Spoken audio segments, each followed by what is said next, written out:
So hi, Chris. Welcome. Thanks for being on the channel. I heard you have a really interesting, intense, sad, but yet uplifting story. Like you committed suicide and met God. Like what was that about? How did that happen?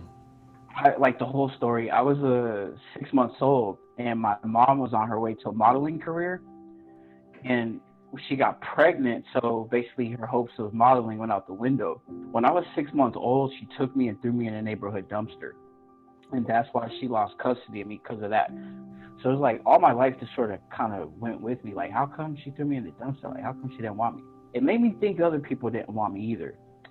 So I was with my grandma up until I was 4 years old, but at this time she had a nervous breakdown. So yeah, so she was in the hospital for a whole year. So I was just going from place to place to place, staying with so many different people. The family I was with, they really didn't encourage me much. They always called me names and like they were so mean. It was horrible. So I had a lot of low self esteem as a kid. So by the time I was like 8 years old, I tried to kill myself for the first time, which I went in the bathroom and I got a knife, went in the bathroom, cut my wrist, and I guess I did it like the wrong way, so I didn't do it right. I was 8, so like I didn't know. I grew up in churches where they teach you God's gonna like murder you and kill you if you like do something wrong, like or if you don't read this book, this King James Version Bible, you're gonna burn in hell. Like that's what I was taught my whole life. So in my 20s, I started getting a little more depressed and suicidal. I was like, you know what? Everybody, all my friends are ahead of me in life. I'm like, I'm so behind. I don't have any friends I can trust. Family, I don't have that. Like, I'm like, in this whole God thing, I'm at the point where it would have been easier if there really was a God. So I'm like, I'm just going to plan a suicide. I don't need to be here anyway. Like, what am I here for? I happened to be at a friend's house one day arguing, and we're just talking and arguing. They went in the bathroom and like jetted out the house, and I just start walking. I'm like, you know what? I'm like, screw this. I'm just gonna go to the train station now. My friend somehow knew what I was doing, and I just heard their car, like they honked their horn. They're like, get in the car, get in the car. So I got in the car. I'm like, damn, like my plan is ruined now. Like so I get in the car. It's so weird how this happened. Literally, I'm talking to my mom. Like my mom calls me on my phone. I don't know how she got my number. Mind you, I haven't talked to this lady in about maybe like 15 years or something. I've only seen her in my life a handful of times. So I really don't know much about her. So I mean, I know she looks like and what she sounds like. That's it. And I ended up, I heard a familiar voice. I'm like, wait, how'd you get my number? And she says, your grandma gave me your number. She told me you asked about me. I wanted to call you and tell you that I'm not your mother. I don't want you. I never wanted you. Stop looking for me. I looked at my phone like, the, so I'm like, well, Effie, you never were. Rolled down the window, tossed the phone out. And under my breath, I'm like, F this. I opened the car door, jumped out. I just remember like this boom sound, and that's when my near death experience started. The first thing I just remember feeling like this divine presence. It was like the most strongest male dominant like her type of presence ever. And but at the same time it felt like the most loving woman that you've ever met, even more than that. So it was like both. So I remember I had a lot of questions in my mind, and they're all answered, like in order that I was thinking them. So the first thing was, So the first thing was, let me reintroduce myself to you. I am God because I know him as God. Yes, I am real. Yes, angels are real. They're a gift from me. Want to meet them? I said, no, no. I didn't believe in angels. I didn't believe any of that existed. I did believe in God at that time, but angels, I'm like, man, this stuff is for TV and stuff like that. After I said, well, no, I don't want to meet them. He said, okay. So I see this projection screen. Usually when people have NDEs or something, they have a life review. The reason I didn't have a life review is because there was like this void. I see this projection screen, so then you see people passing by. Here's this like prostitute girl passing by. He says, I love her. Then here's like this guy with a suit and a briefcase. He passes by. He says, I love him. Then here's this guy like on a skateboard with a big like fat doobie in his mouth. He's like, I love him. So what I took that is like, I love them all the same. Like whether you're a businessman, whether you're a drug addict, whether you're a prostitute, I love all of them the same.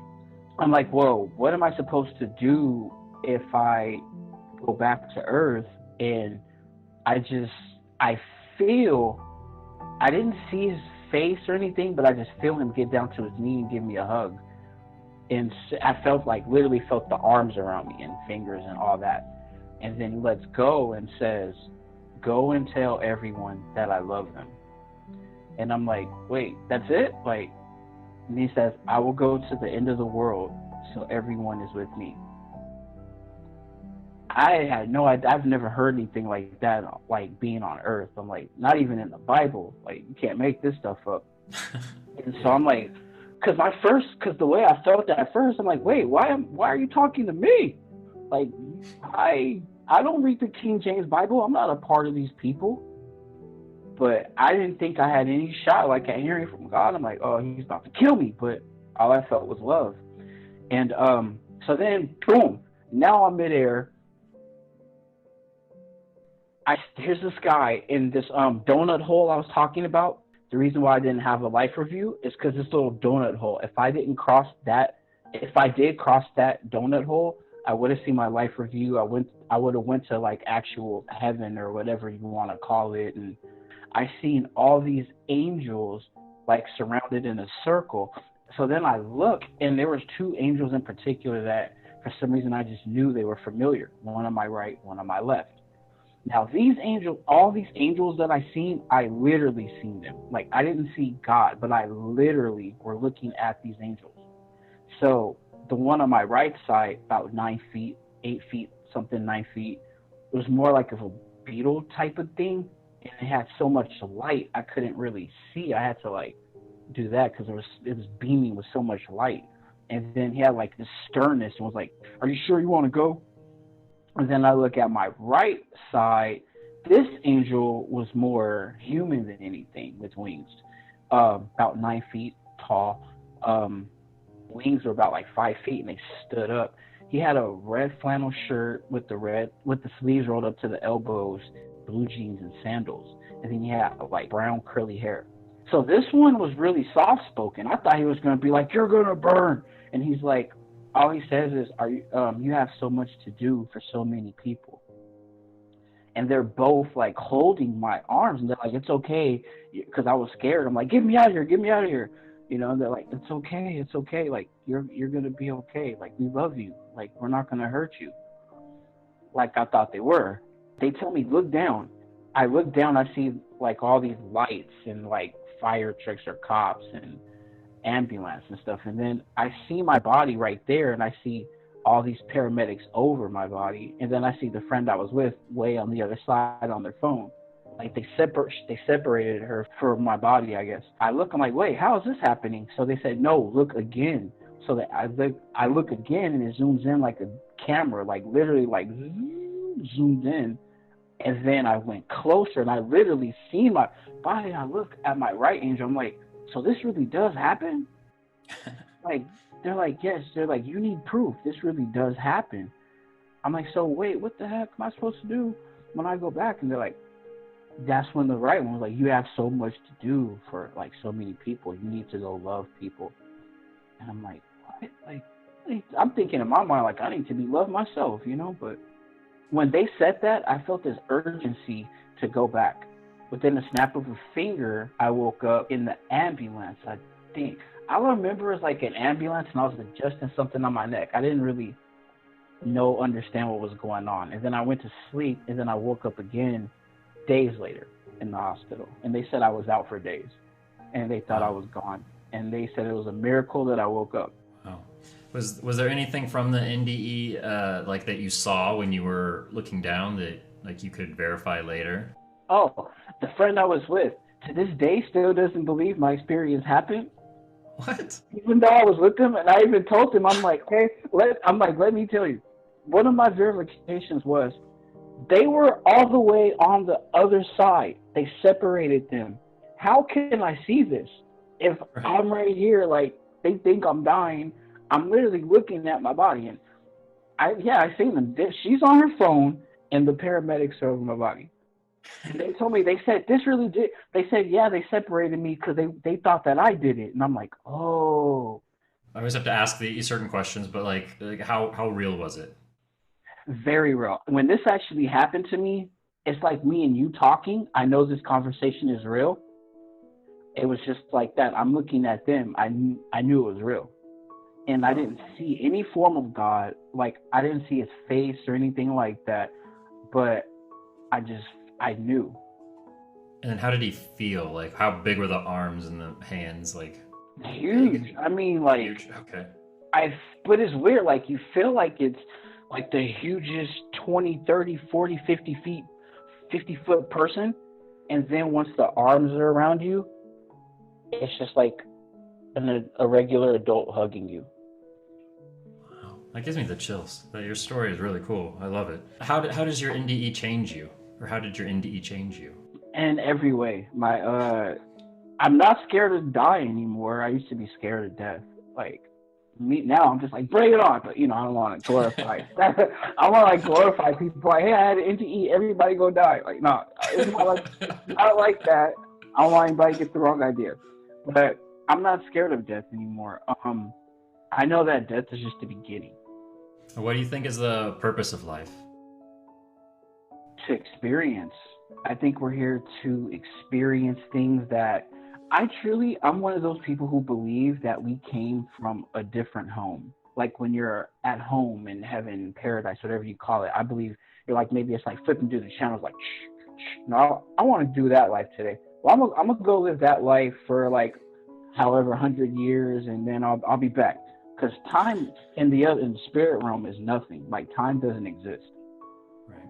So it's like it goes by like that. Like my little minor experience, I say probably was only about 20, 30 minutes, if that. But to me, it felt like days. I felt like I was there for a long time. You said one of the angels looked like a beetle. Is that what you said? Yeah, the face. Like the face looked like beetleish. It was weird. And like I said, I couldn't get a good glimpse of the face because there was so much light.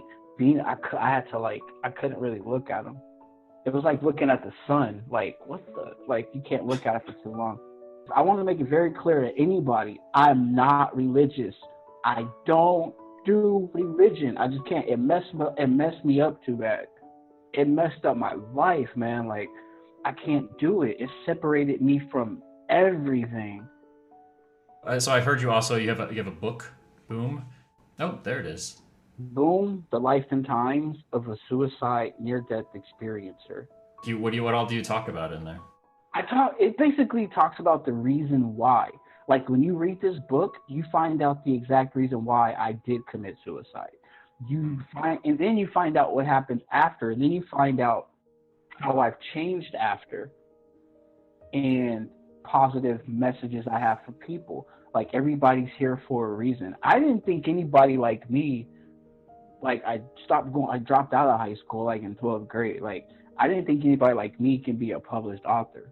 Like, Right. you know what I mean? So yeah, it's like we all have some type of reason here. So what advice would you give to people? If you had to give them some advice. If I can talk to anybody, I would say that you have a purpose. A lot of the audience that I connect with are more suicidal and depressed people. I would say like if I can give a message to them, I'll say that you're here for a reason, and don't be stubborn. Try to talk to at least one person that will listen. Me myself, I've called the suicide hotline when I was suicidal. I had a good experience. They were pretty nice to me. I will say, I think that every suicidal person looks for that one reason to convince them not to do it.